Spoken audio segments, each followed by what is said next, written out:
ନମସ୍କାର ଜୟ ଜଗନ୍ନାଥ ଆପଣମାନଙ୍କ ସମସ୍ତଙ୍କୁ ମୋ ଚ୍ୟାନେଲ ଲର୍ନ ୱିଥ୍ ରଶ୍ମିତାକୁ ସମସ୍ତଙ୍କୁ ସ୍ୱାଗତ।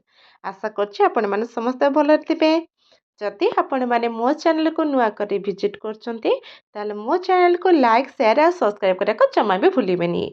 ଆଜି ଆମେ ଷଷ୍ଠ ଶ୍ରେଣୀ ନିମନ୍ତେ ଥିବା ଯେଉଁ ଓଡ଼ିଶା ଆଦର୍ଶ ବିଦ୍ୟାଳୟ ପରୀକ୍ଷାର ଗଣିତର କିଛି ପ୍ରଶ୍ନ ଦେଖିବା।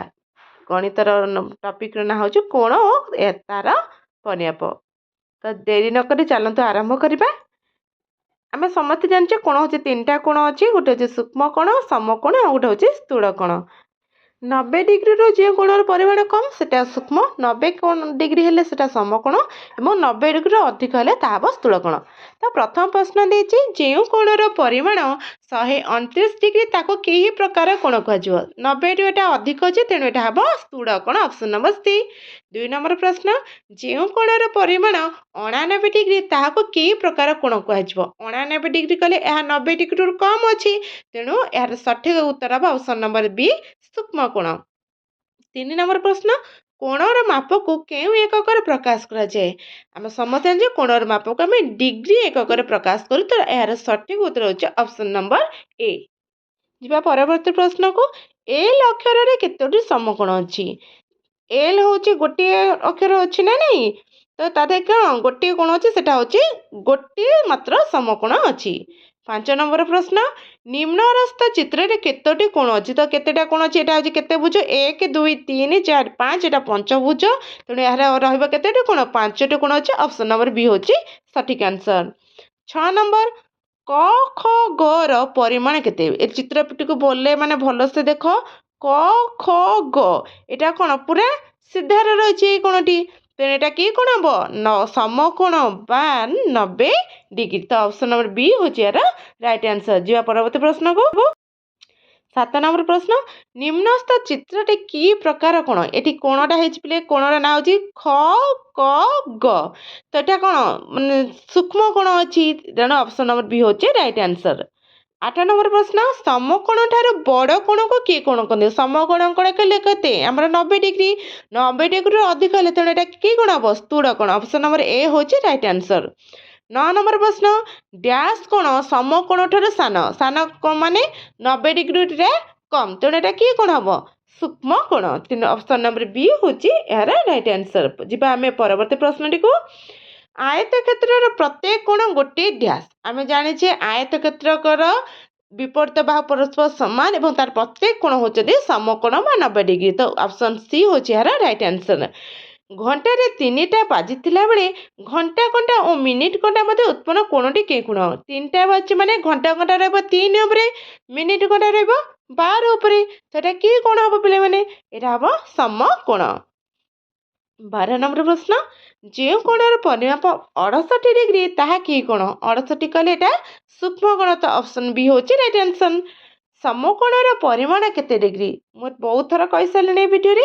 ସମକୋଣର ପରିମାଣ ହେଉଛି 90 ଡିଗ୍ରୀ। ପରବର୍ତ୍ତୀ ପ୍ରଶ୍ନ ପ୍ରତ୍ୟେକ ତ୍ରିଭୁଜର କେତୋଟି ଶୀର୍ଷ ଥାଏ। ତ୍ରିଭୁଜ ମାନେ ତାର 3ଟି ବାହୁ, 3ଟି ଶୀର୍ଷ, 3ଟି କୋଣ ଥାଏ। ପରବର୍ତ୍ତୀ ପ୍ରଶ୍ନ ପ୍ରତ୍ୟେକ ତ୍ରିଭୁଜର ଡ୍ୟାସ୍ଟି ବାହୁ ଥାଏ। ମୁଁ ଏখানে କହିସାରିଲିଣି ଅଲରେଡ଼ି। ତ୍ରିଭୁଜର 3ଟି ବାହୁ ଥାଏ। ପ୍ରତ୍ୟେକ ତ୍ରିଭୁଜର ଡ୍ୟାସ୍ଟି କୋଣ ଥାଏ। ତ ତ୍ରିଭୁଜ କୋଣ ସଂଖ୍ୟା କେତେ 3ଟି। ଏଟା ବହୁତ ସହଜ। କୋଣ, ଶୀର୍ଷ ଆଉ ବାହୁ ଏ ସବୁ ଯାକ ହେଉଛନ୍ତି 3ଟା। ଯିବା ପରବର୍ତ୍ତୀ ପ୍ରଶ୍ନକୁ। ଆୟତ ଚିତ୍ରର ଡ୍ୟାସ୍ ଶୀର୍ଷବିନ୍ଦୁ ଥାଏ। ପିଲା ଆୟତ ଚିତ୍ରର ଆମର କ'ଣ 4ଟି ବାହୁ ରହିଛି, 4ଟା ପରସ୍ପର ବାହୁ ସଂଲଗ୍ନରେ ତା 4ଟି ଶୀର୍ଷବିନ୍ଦୁ ଅଛି। ଅପସନ୍ ନମ୍ବର ଡି ହେଉଛି ରାଇଟ୍ ଆନ୍ସର। ଆୟତ ଚିତ୍ରର ବାହୁ ସଂଖ୍ୟା କେତେ। ଆୟତ ଚିତ୍ରର ବାହୁ ସଂଖ୍ୟା ହେଉଛି 4। ବର୍ଗ ଚିତ୍ରର ଡ୍ୟାସ୍ଟି ଶୀର୍ଷବିନ୍ଦୁ ଅଛି। ତ ବର୍ଗ ଚିତ୍ରର 4ଟି ଶୀର୍ଷବିନ୍ଦୁ ରହିଛି। ପରବର୍ତ୍ତୀ ପ୍ରଶ୍ନକୁ ଯିବା। ବର୍ଗ ଚିତ୍ରର ବାହୁ ସଂଖ୍ୟା କେତେ। ବର୍ଗ ଚିତ୍ରର ବାହୁ ସଂଖ୍ୟା 4 ଏବଂ ତାର 4ଟି ଯାକ ବାହୁର ଦୈର୍ଘ୍ୟ ହେଉଛି ସମାନ। ଆୟତ ଚିତ୍ର ଓ ବର୍ଗ ଚିତ୍ର ପ୍ରତ୍ୟେକର କୋଣ ସଂଖ୍ୟା କେତେ। ଆୟତ ଚିତ୍ର ବର୍ଗ ଚିତ୍ରର ପ୍ରତ୍ୟେକ କୋଣ ସଂଖ୍ୟା ହେଉଛି 4 ଏବଂ ପ୍ରତ୍ୟେକ କୋଣ ବି ମଧ୍ୟ ହେଉଛନ୍ତି ସମକୋଣ ବା 90 ଡିଗ୍ରୀ। ତ ପରବର୍ତ୍ତୀ ପ୍ରଶ୍ନକୁ ଯିବା। ନିମ୍ନସ୍ଥ ଚିତ୍ରଟି କି ପ୍ରକାର କୋଣ। ଚିତ୍ରରୁ ସ୍ପଷ୍ଟ ଦେଖାଉଛି ମାନେ କ'ଣ 90 ଡିଗ୍ରୀରୁ ଏଟା ଅଧିକ। ତ ଏଟା 90 ଡିଗ୍ରୀରୁ ଅଧିକ ମାନେ ଏଟା ହେବ କ'ଣ ଅପସନ୍ ନମ୍ବର ସି ସ୍ଥୂଳ କୋଣ। ପରବର୍ତ୍ତୀ ପ୍ରଶ୍ନ, ଯେଉଁ କୋଣର ପରିମାଣ 90 ଡିଗ୍ରୀ କମ୍ ତାକୁ କି ପ୍ରକାର କୋଣ କୁହନ୍ତି? ଏହାକୁ ସୂକ୍ଷ୍ମ କୋଣ କୁହନ୍ତି। ଏହାର ଅପସନ୍ ହେଉଛି ଏ ହେଉଛି ରାଇଟ୍ ଆନ୍ସର। ପରବର୍ତ୍ତୀ ପ୍ରଶ୍ନ ଯିବା, ପାର୍ଶ୍ୱସ୍ଥ କୋଣଟିର ନାମ କ'ଣ? ଆଚ୍ଛା, এই ଚିତ୍ରଟିକୁ ଆମେ ସମସ୍ତେ ଦେଖିପାରୁଛେ। କୋଣ ଆର ଶୀର୍ଷବିନ୍ଦୁ ହେଉଛି କିଏ? କ। ତ ଏଇ କୋଣର ନାମ ହେବ ଖ କ ଗ। ନିମ୍ନସ୍ଥ କୋଣର ଶୀର୍ଷବିନ୍ଦୁ କିଏ? ଏ କୋଣର ନାଁଟି କ'ଣ ନା କ ଖ ଗ। ତ ଦିଟାଙ୍କ ରଶ୍ମି ଯେଉଁଠି ମିଳିତ ହେଉଛନ୍ତି ତା ନାଁ ହେଲା କ'ଣ? ଖ। ତେଣୁ ଶୀର୍ଷବିନ୍ଦୁର ନାଁ ହେଉଛି ଖ। ପରବର୍ତ୍ତୀ ପ୍ରଶ୍ନ, ଏକ ମୂଳବିନ୍ଦୁ ବିଶିଷ୍ଟ ଦୁଇଟି ଭିନ୍ନ ଭିନ୍ନ ରଶ୍ମି ଦ୍ୱାରା ଗଠିତ ଚିତ୍ରକୁ କ'ଣ କୁହନ୍ତି? ଗୋଟିଏ ମୂଳବିନ୍ଦୁ ରହିବ, କୁହନ୍ତି ଦୁଇଟି ଭିନ୍ନ ଭିନ୍ନ ରଶ୍ମି ଦ୍ୱାରା ଗଠିତ ଚିତ୍ର ହେବ।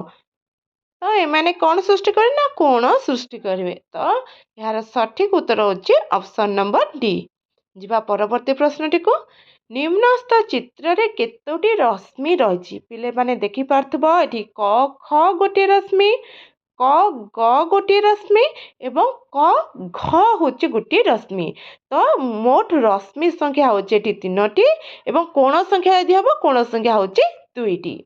ପରବର୍ତ୍ତୀ ପ୍ରଶ୍ନକୁ ଯିବା, ଯେଉଁ ରେଖାଟି ଉଭୟ ଦିଗରେ ବିସ୍ତୃତ ମାତ୍ର ତାହାର ଆଦୌ ପ୍ରାନ୍ତ ବିନ୍ଦୁ ନାହିଁ ତାକୁ କ'ଣ କୁହାଯିବ?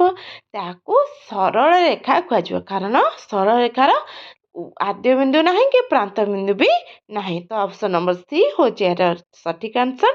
ଯିବା ଆମେ ପରବର୍ତ୍ତୀ ପ୍ରଶ୍ନଟିକୁ ଦେଖିବା କ'ଣ ଅଛି। 31 ନମ୍ବର ପ୍ରଶ୍ନ, ଯେଉଁ ରେଖାରେ ଗୋଟିଏ ନିର୍ଦ୍ଦିଷ୍ଟ ପ୍ରାନ୍ତ ବିନ୍ଦୁ ଅଛି ଅନ୍ୟ ପ୍ରାନ୍ତ ବିନ୍ଦୁଟି ନିର୍ଦ୍ଦିଷ୍ଟ ହୋଇନାହିଁ, ମାନେ ଗୋଟିଏ ବିନ୍ଦୁ ଅଛି କିନ୍ତୁ ଅନ୍ୟଟିର ନିର୍ଦ୍ଦିଷ୍ଟ ପ୍ରାନ୍ତ ବିନ୍ଦୁ ନାହିଁ, ତାକୁ ଆମେ ରଶ୍ମି ବୋଲି କହିବା। ତ ଅପସନ୍ ବି ହେଉଛି ଏହାର ସଠିକ୍ ଆନ୍ସର। 32 ନମ୍ବର ପ୍ରଶ୍ନ, ଯେଉଁ ରେଖାର ଦୁଇଟି ପ୍ରାନ୍ତ ବିନ୍ଦୁ ଅଛି ତାକୁ କ'ଣ କୁହାଯାଏ? ଏହାକୁ କୁହାଯାଏ ରେଖାଖଣ୍ଡ। ପରବର୍ତ୍ତୀ ପ୍ରଶ୍ନ, ଏକ୍ସ ଅକ୍ଷରରେ କେତୋଟି କୋଣ ଅଛି? ଏକ୍ସ ହେଉଛି ଗୋଟେ ଲେଟର, ତାର କେଇଟା କୋଣ ଅଛି ନା 4ଟି କୋଣ ରହିଛି। ତ ଅପସନ୍ ଡି ହେଉଛି ସଠିକ୍ ଆନ୍ସର। ପରବର୍ତ୍ତୀ ପ୍ରଶ୍ନ, ଜେଡ୍ ଜେଡ୍ ଅକ୍ଷରରେ କେତୋଟି କୋଣ ଅଛି? ଜେଡ୍ କେଇଟା କୋଣ ଅଛି ନା 3ଟି ରେଖାଖଣ୍ଡ ଅଛି ଏବଂ ଏହାର 2ଟି କୋଣ ଅଛି। କୋଣ 35 ନମ୍ବର, କୋଣ କେଉଁ ଯନ୍ତ୍ର ସାହାଯ୍ୟରେ ମପାଯାଏ? ଏହାର ସଠିକ୍ ଉତ୍ତର ହେଉଛି ପ୍ରୋଟ୍ରାକ୍ଟର। 36 ନମ୍ବର, ପ୍ରୋଟ୍ରାକ୍ଟରରେ କେତେରୁ କେତେ ପର୍ଯ୍ୟନ୍ତ ଲେଖାଥାଏ? ସମସ୍ତେ ଆମେ ଜାଣିଛେ ପ୍ରୋଟ୍ରାକ୍ଟରଟା ହେଉଛି ଅର୍ଦ୍ଧବୃତ୍ତ। ତ ଏହା 0ରୁ ଆରମ୍ଭ ହୋଇ 180 ଡିଗ୍ରୀ ପର୍ଯ୍ୟନ୍ତ ଲେଖାଥାଏ। ଆଜି ପାଇଁ ଏତିକି ଥିଲା। ଭିଡ଼ିଓଟି ଭଲ ଲାଗିଲେ ଲାଇକ୍ ସେୟାର ଆଉ ସବସ୍କ୍ରାଇବ୍ ଜମା ଭୁଲିବନି। ରହିଲି, ଜୟ ଜଗନ୍ନାଥ।